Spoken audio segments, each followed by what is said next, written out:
अथ मेघदूतम पूर्वमेघ कवि कालिदास विरचित।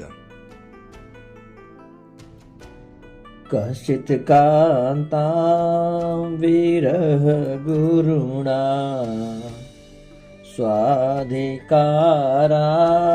प्रमत्तः शापिनास्तङ्गमितमहिमा वर्षभोगेण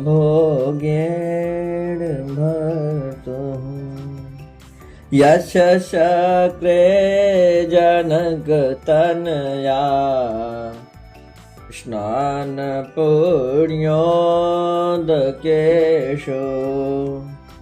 स्निग्धच्छाया तरसु वसतिम् रामगिर्याश्रमेषु।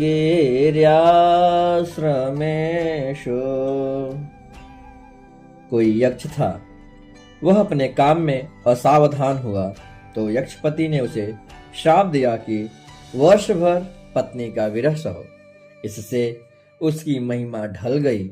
उसने रामगिरी के आश्रमों में बस्ती बनाई, जहां घने छायादार पेड़ थे और जहां सीता जी के स्नानों द्वारा पवित्र हुए जल कुंड भरे थे। तस्मिन्नाद्र कतिचिदबला विप्रयुक्त सकामी नीत्वा मासान् कनकं वलय भ्रंशरिक्त प्रकोष्ठः आषाढस्य प्रथम दिवसे मेघमाश्लेष्ट सानु वप्रः क्रीडा परिणत गज प्रेक्षणीयं ददर्श। स्त्री के विक्षोभ में कामी यक्ष ने उस पर्वत पर कई मास बिता दिए। उसकी कलाई सुनहले कंगन के खिसक जाने से सूनी दिखने लगी। आषाढ़ मास के पहले दिन पहाड़ की चोटी पर झुके हुए मेघ को उसने देखा तो ऐसा जान पड़ा जैसे ढूसा मारने में मगन कोई मदमस्त हाथी हो। तस्य स्थित्वा कथमपि पुरः कौतुकाधान हेतो अंतर्बाष्पशिरमनुचरो राजराजस्य दध्यौ मेघलोके भवति सुखिनो प्यन्यथा वृत्ति चेतः कंठाश्लेष प्रणयिनी जने किं पुनर्दूर संस्थे। यक्षपति का वह अनुचर कामोत्कंठा जगाने वाले मेघ के सामने किसी तरह ठहर कर आंसुओं को भीतर ही रोके हुए देर तक सोचता रहा। मेघ को देखकर प्रिय के पास में सुखी जन का चित्त भी और तरह का हो जाता है।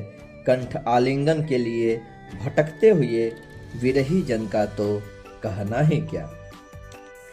प्रत्यासन्नेन भसिदयिता जीवितालम्भनार्थे जिमुतेन स्वकुशलमयीं हारयिष्यन् प्रवृत्तिम् सप्रत्यग्रहे कोटुजकुसुमैं कल्पितार्घाय तस्मै प्रीतः प्रीति प्रमुखवचनं स्वागतं व्याजहार। जब सावन पास आ गया तब निज प्रिया के प्राणों को सहारा देने की इच्छा से उसने मेघ द्वारा अपना कुशल संदेश भेजना चाहा। फिर टटके ताजे खिले कुटज के पुष्पों का अर्घ्य देकर उसने गदगद हो प्रीति भरे वचनों से उस मेघ का स्वागत किया। धूमः ज्योति सलिल मरुतां सन्निपातः क्व मेघः संदेशार्था क्व पटुकर्णैः प्राणिभिः प्रापणीया इत्यसुक्यात् अपरिगणयन् गुह्यकन्तं ययाचे कामर्ता हि प्रकृति कृपणा चेतना चेतनेषु। धुएं, पानी, धूप और हवा का जमघट, बादल कहाँ और कहाँ संदेश की वे बातें जिन्हें चोखी इंद्रियों वाले प्राणी ही पहुंचा पाते हैं। लेकिन उत्कंठावश इस पर ध्यान न देते हुए यक्ष ने मेघ से ही याचना की। जो काम के सताए हुए होते हैं वे जैसे चेतन के समीप वैसे ही अचेतन के समीप भी स्वभाव से दीन हो जाते हैं। कामार्ता ही प्रकृति कृपणा चेतना अचेतनेषु। जातम वंशे भुवन विदिते पुष्करावर्तकानां जानामे त्वां हृदि पुरुषं कामरूपं घोनः तेनार्थे त्वं त्वयि विधिवशात् दूरबन्धुर्गतोऽहम् याञ्च मोघा वरमधिगूढे नान्ध मे लब्धकामा याञ्च मोघा वरमधिगूढे नान्ध मे लब्धकामा। पुष्कर और आवर्तक नाम वाले मेघों के लोक प्रसिद्ध वंश में तुम जन्मे हो। तुम्हें मैं इंद्र का काम रूपी मुख्य अधिकारी जानता हूँ। विधिवश अपनी प्रिय से दूर पड़ा हुआ मैं इसी कारण तुम्हारे पास याचक बना हूँ। गुड़ी जन से याचना करना अच्छा है, चाहे वह निष्फल ही रहे। अधम से मांगना अच्छा नहीं, चाहे सफल भी हो। यांचा मोघा वरमधिगुणे नाध में लब्ध कामा।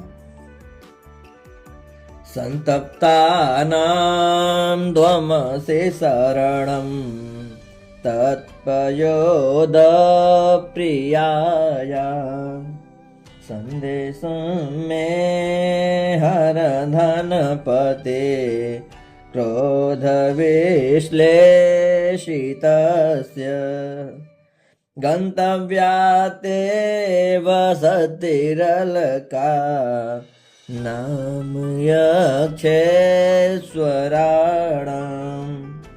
वायुद्यानस्थितहरशिरः चंद्रिकाधौतहर्म्या।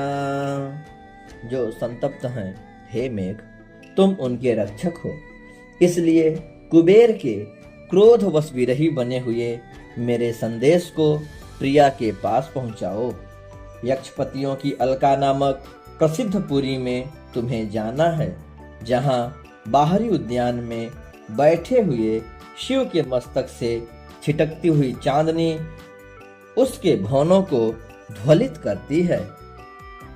त्वमारूढ़ं पवन पदवीं उद्गृहीतालकान्ता प्रेक्षिष्यन्ते पथिकवनिता प्रत्ययान्दाश्वसन्त्यः कसनन्धे विरह विधुरां त्वय्युपेक्षेत जायाम् नश्यन्यन्योऽप्यहमिव जनो यः पराधेन वृते।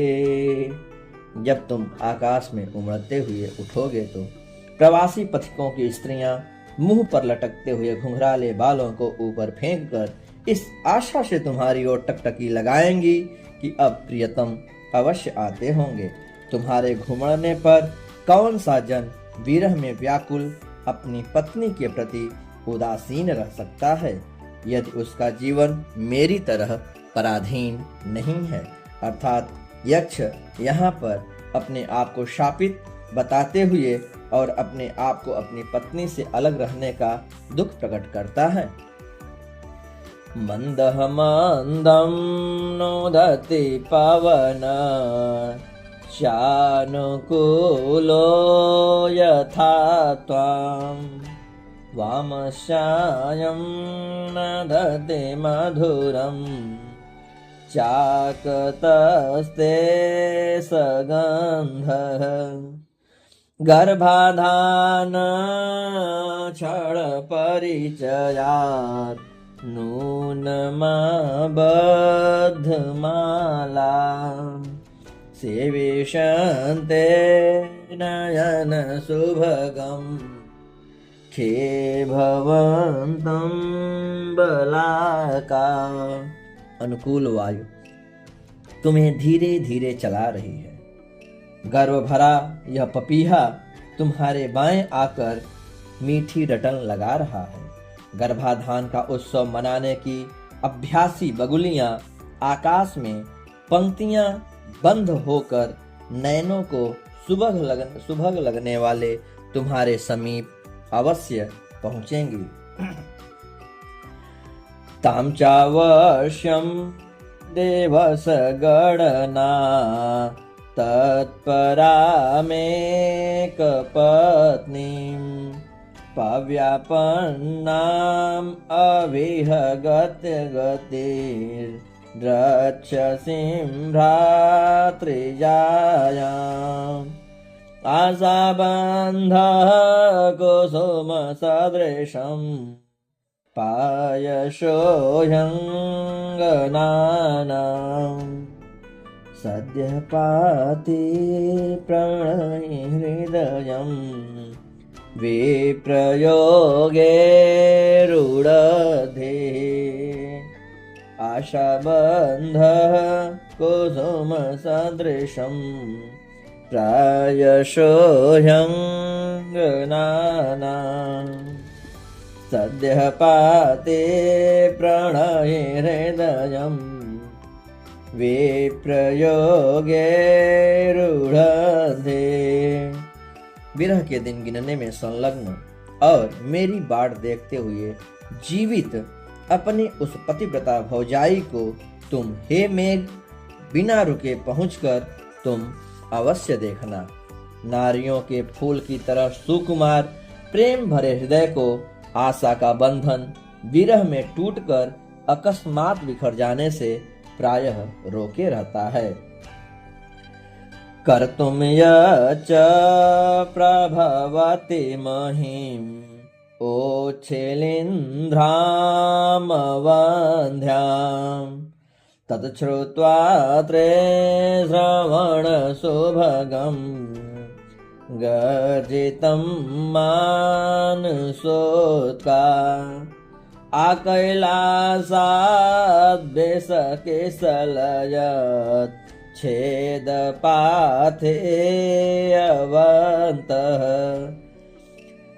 आकैलासाद्वेषकेशलयत् छेदपाथेऽवन्तः सपत्यन्ते नभसि भवतो राजहंसा सहाया। जिसके प्रभाव से पृथ्वी खुंभी की टोपियों का फुटाव लेती और हरी होती है। तुम्हारे उस सुहावने गर्जन को जब कमल वनों में राजहंस सुनेंगे, तब मान सरोवर जाने की उत्कंठा से अपनी चोंच में मृणाल के अग्रखंड का पथ भोजन लेकर वे कैलाश तक के लिए आकाश में तुम्हारे साथी बन जाएंगे। आपृच्छस्व प्रिय सख ममुम तुंगमालिंग्यशैलम वंद्ये पुंसां रघुपति पदये अंकितं मेखलासु काले काले भवति भवतो यस्य संयोगमेत्य स्नेह व्यक्ते चिरविहजम् मुञ्चतो राश्रमोषणम् स्नेह व्यक्ते शिरविरहजम् मुञ्चतो वाष्पमोषणम्। अब अपने प्यारे सखा इस ऊंचे पर्वत से गले मिलकर विदा लो। हे मेघ, जिसकी ढालू चट्टानों पर लोगों से वंदनीय रघुपति के चरणों की छाप लगी है और जो समय समय पर तुम्हारा संपर्क मिलने के कारण लंबे विरह के तप्त आंसू बहाकर अपना स्नेह प्रकट करता रहता है। मार्गम तावत् शृणु कथयतस् त्वत्प्रयाणानुरूपम् संदेशं मे ददनुजलद श्रोष्यसि श्रोत्रपेयम् खिन्नः खिन्नः शिखरेषु पदम् न्यस्यन्नन्दाशि यत्र क्षीण क्षीण परिलघुपयः स्रोतशां चोपभुज्य। हे मेघ, पहले तो अपनी यात्रा के लिए अनुकूल मार्ग मेरे शब्दों में सुनो। थक थक कर जिन पर्वतों के शिखरों पर पैर टेकते हुए और बार बार तन छीड़ होकर जिन सोतों का हल्का जल पीते हुए तुम जाओगे, पीछे मेरा यह संदेश सुनना जो कानों से पीने योग्य है। अद्रिह श्रृंगम हरदि पवन किंसि वेदेत्युन्मुखीभिः दृष्टोत्साहश्चकितचकितम् मुग्धसिद्धङ्गनाभे